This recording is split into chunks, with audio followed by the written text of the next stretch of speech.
ইরানে যুক্তরাষ্ট্র ইসরায়েলের যৌথ হামলা, খামেনিকে নিরাপদ আশ্রয়ে নেওয়ার দাবি তেহরানের, পাল্টা হামলার শঙ্কায় তেল আবিবে জরুরি অবস্থা জারি, আকাশসীমা বন্ধ ঘোষণা, বড় অভিযান শুরুর দাবি ট্রাম্পের।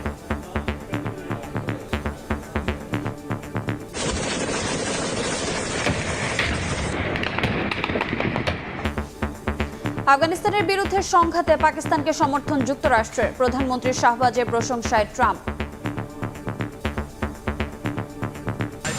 Two of the people that I really respect a lot, and I think that Pakistan is doing terrifically well.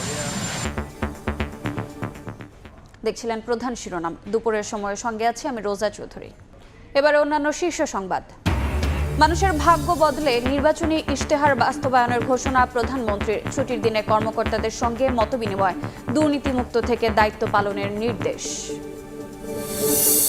এবারের ঈদযাত্রা আরও স্বস্তিদায়ক ও নিরাপদ হবে, চাঁদাবাজি ও বাড়তি ভাড়া আদায়ের চেষ্টা করলে কঠোর ব্যবস্থার হুঁশিয়ারি সড়ক পরিবহন মন্ত্রীর। পাবনায় বাড়ি থেকে তুলে নিয়ে কিশোরীকে ধর্ষণের পর হত্যা, বাধা দেয় দাদিকেও খুন, ধর্ষক ও আশ্রয়দাতাদের শেকড় উপড়ে ফেলার হুঁশিয়ারি মন্ত্রীর। গুলশানে পানির দরে বিলাসবহুল ফ্ল্যাট বরাদ্দ, আওয়ামী লীগ আমলে বিচারক আমলাদের তুষ্ট করতে রাষ্ট্রের ক্ষতি 230 কোটি টাকা, তদন্তে দুদক।